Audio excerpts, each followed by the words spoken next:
now we're going to talk about the foot. So here we go. What is this bone called? Tibia. Tibia. What's this one called? Fibula. Fibula. What is this bone called? Oh, you got it? Calcaneus. Yes, the calcaneus. Good, good. What are these bones called? Metatarsals. Yes. And then what are these called? Phalanges. Yes. So we have, what is this one? Calcaneus. What are these called? Metatarsals. Yes, and these are called phalanges. Yes, good job. There we go. All right, we're stuck in the acetabulum. Acetabulum is this little hole right there. So we have this guy. What is this guy called? Femur. What is this guy called? Patella. Nice. What is this called? Ilium. Yes. How about this one? Pubis. How about this guy? You got it?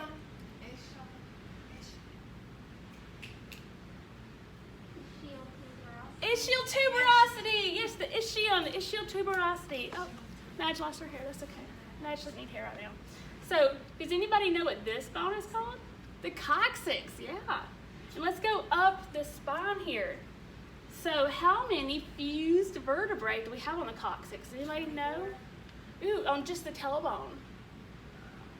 We have 7 in the neck. 7 in the neck. In the middle, and I think 6 on the bottom. Close. So it's 7, 12, 5, 5, 4. Okay. That's okay. You were on it. You were so close. So the coccyx is the very bottom of the spine, right? Our tailbone. So let's start up here in our cervical vertebrae. We have 7 cervical vertebrae, and the first one is special. It does not have a spinous process, the little bony part on the end.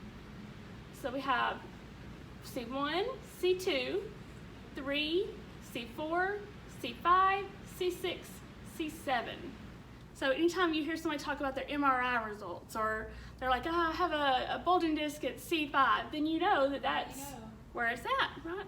7 and 2, the most protruding on. It is. What do we call those? Do you think what they called? I don't know, but I know that was the most protruding. Yeah, the prominence, right? The spinal prominence. So there's 1, C2, 3, 4, 5, 6, C7. What would this one be called? T1. Nice. 2, 3, 4, 5, 6, 7, 8, 9, 10, 11, 12. So we have a ton of thoracic vertebrae. All right, if we come down, what is this one called? This one's T12.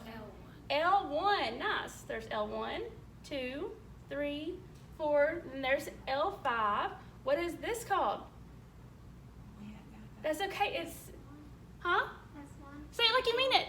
Sacral S1. Yes, sacral S1, sweet.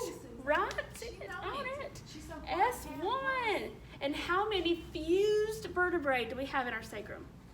5. And how many fused vertebrae do we have in our coccyx? 4. Nice. Yeah, we're doing great. That's great. So let's go back up to our thoracic spine right here. Any idea what we might have 12 in particular? Because you have 12 ribs, and your ribs attached to the thoracic spine, right? We'll turn Madge back around right here. So there's our rib cage, our ribs, and they attach to the back to the thoracic spine. Now, our bottom 2 ribs right here, these are called floating ribs. In some texts you may hear it called a false rib. But they don't attach to the costal cartilage in the front. These ribs are easily broken, and can be easily kind of out of place, just because they're just kind of hanging out in there.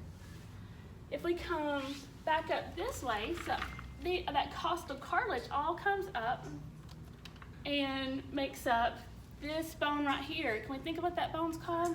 Sternum. The sternum, right? How about this guy right here?